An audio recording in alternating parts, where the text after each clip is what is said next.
Hello, everybody. This is Swati live from Los Angeles. We are a little bit late in starting our on-air live session today.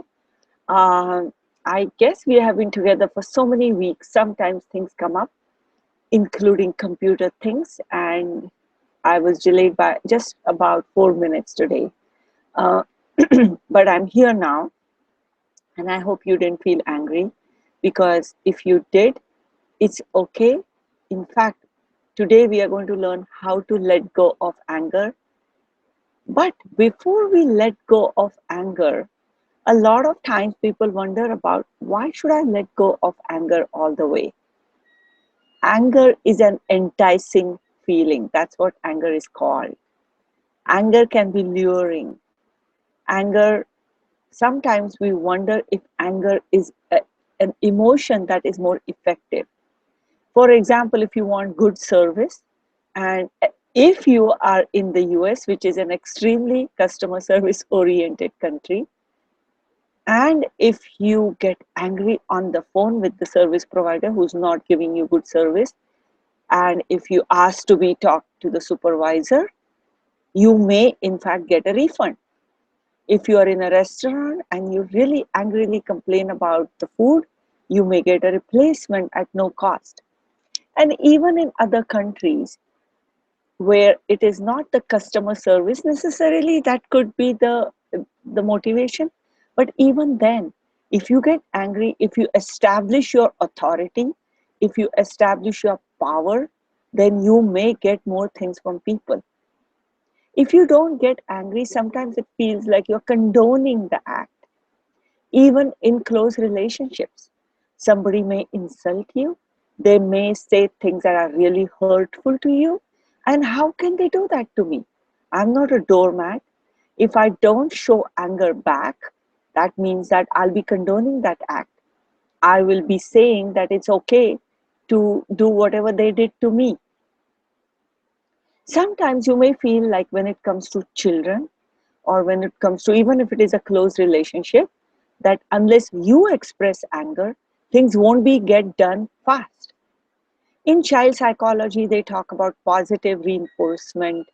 But on the other hand, with kids, if you worry about positive reinforcement to make them do things, or if they're doing something wrong, if you wait to say, if you don't do this, I'll give you a candy, and then give them validation for not doing that stuff. If you go through all that, it takes time. It takes time. Instead, if you are angry and if you say certain things with anger, then in spite of the punishing effect, the kids will remember it sooner and faster. Even in political situations or in the world, it seems like anger, showing action, showing that we have the might, showing that if you don't do these things, then this is not going to work. Or if some nations act in not good faith, or sometimes there are things that are going on in the world when it feels like you need to get angry, you want the government to have some really firm and angry response. Otherwise, you will be trampled on. So there are all these questions about anger. And people ask, aren't there some times when anger is actually essential? So when it comes to that, I have two answers. One answer is, it depends on what it is you're talking about, or what philosophy you hold, and what the anger means to you. One thing, the second thing is, it also depends on if you want to move more towards well-being. I cannot talk about all encompassing things about anger. I will leave that to either the spiritual leaders or whoever it is that you're following currently. But I can say one thing for sure. In interpersonal relationships that you experience in your life, it could be your parents, it could be your close friend, it could be your partner, your lover, your wife, your uh, husband. It could be even your children who are grown up, your teenagers who may not be acting right. But if your way of responding to things is quick anger, explosion or anything of that sort, it's not going to help the relationship. If you want to improve your interpersonal relationships, then anger is not the right emotion. In fact, in those cases, if you have, even at work where you have relationships and you want to get things done, and if you're going to meet this person on a daily level, anger is an emotion that will stop you from getting what you want to be done in a collaborative teamwork way. Anger may isolate you. And for that purpose, if you can work with anger, and if you can understand why anger, and if you can also do something about how to let go of anger, and what you can do that is not about just getting angry, but something else. What is that something else? That's the insight you could get by meditating over anger. So before I go on with my lecture on anger, I want to share this blog I've written for Huffington Post. It's called To Be or Not to Be Angry. It's been a while since I published the blog, but I think it pretty much captures the things that we are talking about today. So let me do a screen share with you guys.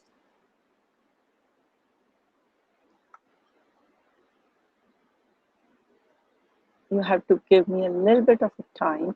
In fact, before I do that, first let me get rid of the bottom to give us more space.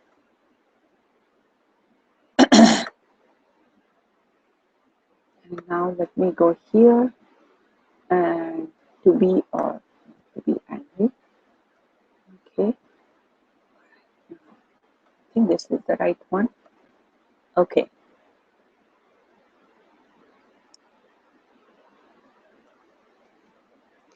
So as you can see, this is on Huffington Post, which many of you may know about.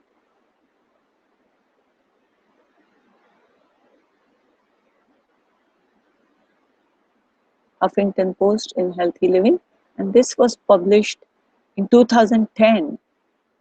But anger, the issue about anger hasn't changed since 2010, so it is still valid.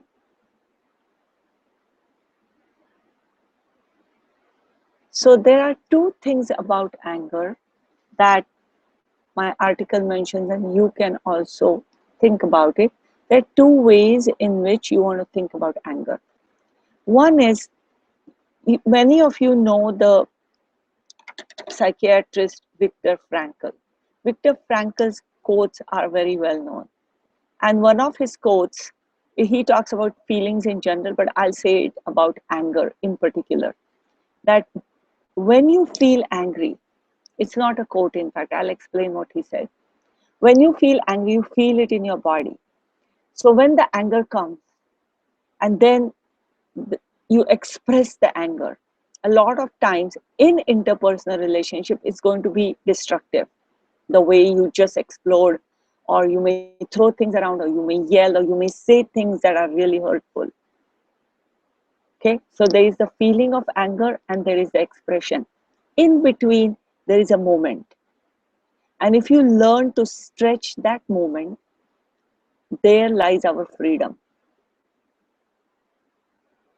This is true of all feelings. Feelings, yes, they have their place. But before you express them out to the world, when it comes to, especially when it comes to certain negative feelings, before we express it out to the world, there is a moment in between. And if you learn to stretch the moment, there lies your freedom. Now, how do you learn to stretch the moment? And that's exactly what we are doing in mindfulness meditation. What we are doing is we are learning not to suppress, not to overexpress, but simply to observe. And also think about it. What have we been doing? What we have been doing is we are learning to pay attention to our body. Why? Partly because when you feel something, and if you know how it feels in your body, You will be more attuned to knowing it's coming. Anger is coming. Anger is welling up inside me. You will be more attuned to slowing down and noticing that anger is coming. Then you are more likely to stretch the moment between the anger welling and the way you express it. That moment you can use to decide how you want to react. How you want to react, it may be something you may have decided beforehand. It's not always possible just because you decide beforehand that immediately you will start acting appropriately. But it will be a little bit better each time. So first you have to know what you want to do. When you meditate over anger, something that happened in the past, you are going over it. You're paying attention to the emotions. You are just watching it. You are not actively analyzing it. But sometimes some light bulb may go off and you will know how you should have acted. What was the purpose of your anger? Next time, you are more likely to use your newly found wisdom or understanding. I'll give you an example. Somebody, older woman who's very close to me, you can say she's my aunt, a wise aunt, who wanted me to write a thank you note because somebody had given me something. Now, I'm an older person and I am typically grateful. So for me to say thank you is really, I mean, it's a natural act. But she kept telling me, she kept reminding me, did you say thank you? Did you say thank you? Did you acknowledge it? And I got really mad and irritated. Like, why is this person, why can't she trust me? Why can't she know that, yes, that's how I'm going to do? Why does she need to do it? Then later on, when I was thinking about it, I realized, first of all, she's much, much older. She's above 80 years old. So she does get the benefit of having an older person's mind, which sometimes can be anxious and somewhat more obsessive.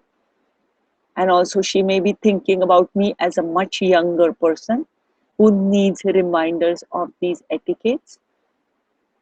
It's not just an etiquette, it's also a feeling of gratitude. But most importantly, I feel like, why did I get irritated? I could have been patient. Patience, by the way, is one antidote to anger. It takes a lot of courage, but patience. The other antidote to anger, which I also realized in one of my meditations over anger, and I was livid with anger. This was many, many years ago.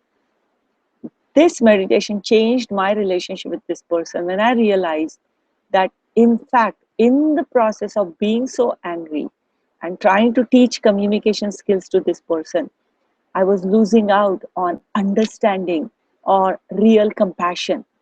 And if I had real compassion for this person, I would see that in spite of their all blaming, inappropriate anger, there was something underneath it that they were trying to say or they were hurt about. If I pay attention to that, my own assessment of the situation can be totally different. Now, by the way, I'm barring extreme situations where there is violent, physical violence. The world we live in and the cultures we live in, we do not condone violence. Especially for me, any physical violence is something you have to seriously think about how to quell that. So I'm not condoning, even in my compassionate moments, I will not condone acts that are not appropriate. I'm not talking about condoning. I'm talking about a deep understanding so your reaction changes. The way you communicate with the person can change. So given this, now let's do a feeling awareness meditation, which is with anger. We started it yesterday. Now with whatever I have talked about, I would like you guys to think about one event when you did get angry. And if you can get that anger with you now, I would like to check, like you guys to check if that anger was appropriate or not. if that anger really helped you or not. In certain situations, in that specific situation, do you think that anger you should have kept or not? And what is the action that you should have taken? But when you're meditating, you are not actively analyzing any of that. If your mind starts actively analyzing, just say to your mind, okay, we can do that later. Right now, let me just watch my anger. So, whatever is being played, thoughts are coming in, you watch the thoughts. Feelings are coming in, you watch the feelings. About this anger, whatever comes in, you are just watching it. Don't get lost into the analysis. If analysis comes on its own, you watch it, you observe it. You don't actively add to it knowingly, purposely. That's what observing would mean. So there will be images, there will be feelings, there will be thoughts. You watch it. Don't react to it. Don't actively analyze it. So let's go for it.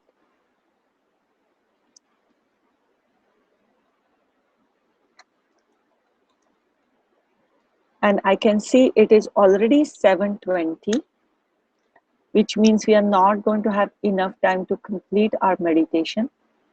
So I would suggest, if you have any questions, go for it right now while I'm talking to you, because I'm going to let you do the anger meditation on your own. And when the time comes, then I would like to say bye to you. Without saying bye, I will exit, and you guys should continue meditating over anger. And if you get any specific knowledge, in that case, you can write me an email if you wish to. By the way, I had in fact asked you to write to me about your self-compassion. I've tried to email back most of you. Some I know I haven't.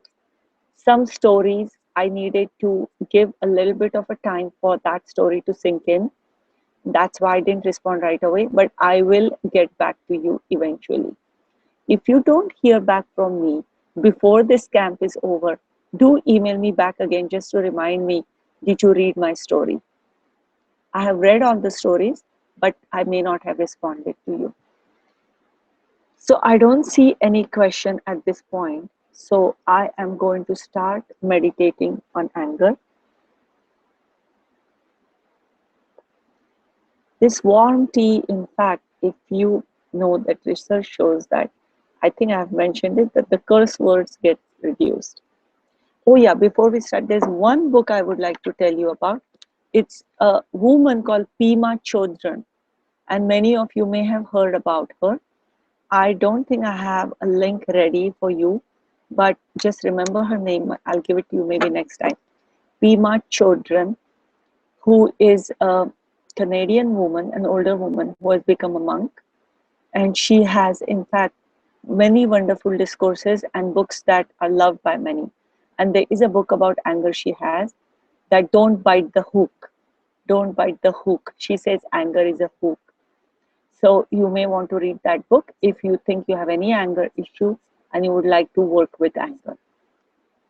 Now with that, close your eyes.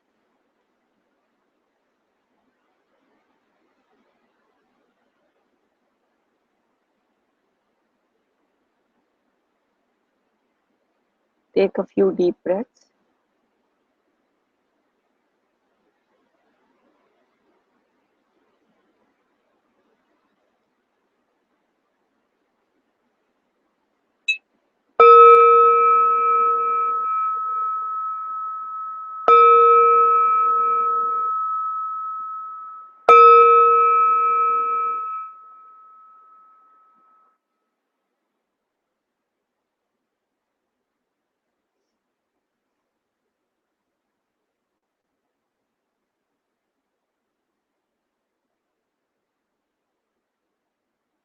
And pay attention to your breath for some time.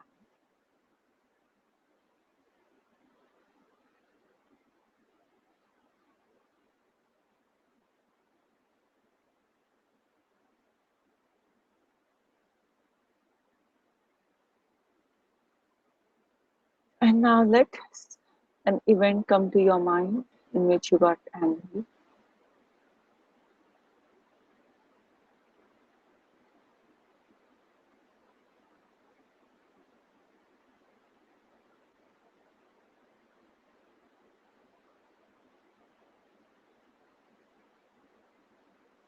Let the images, feeling of anger come to you. And you may have some thoughts that are just floating in your mind. Notice your feeling, notice your thoughts, and then pay attention to your body and check how your body is responding to these images, feelings, and thoughts.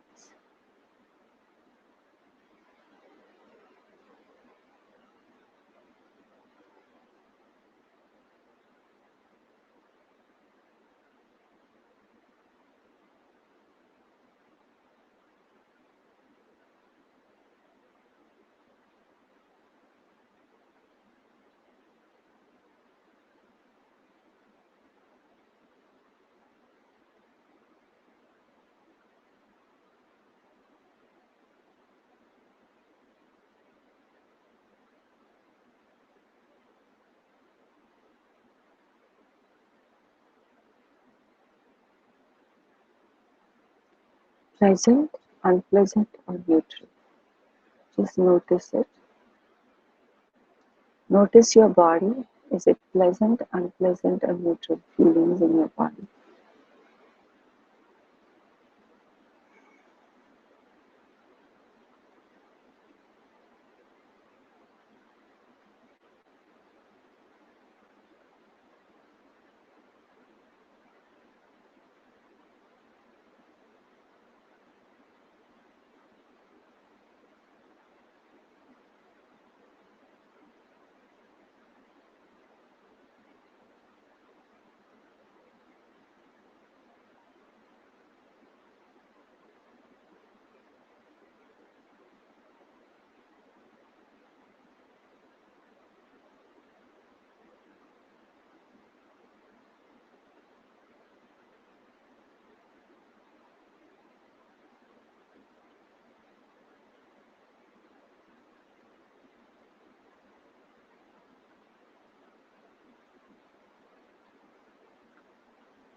Is it pleasant, unpleasant, or neutral?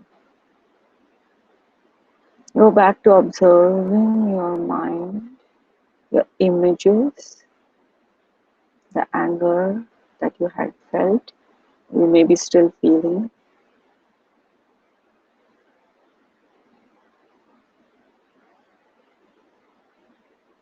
Just watch it. Watch how your mind, watch all the subtleties in which your mind is reacting to that incident, event, person.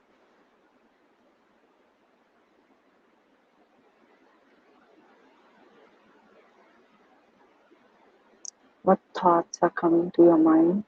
Pay attention. You're not generating them, you're just, whatever is coming to your mind, you're watching it. And then again, watch your body, how you feel it in your body.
Pleasant, unpleasant.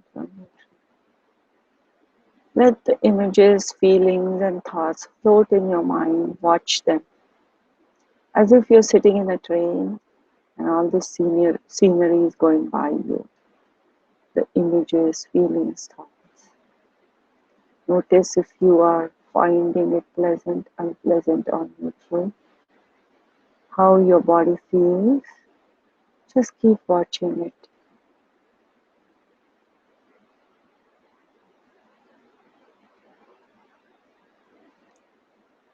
And keep watching it for as long as you want and as long as you can.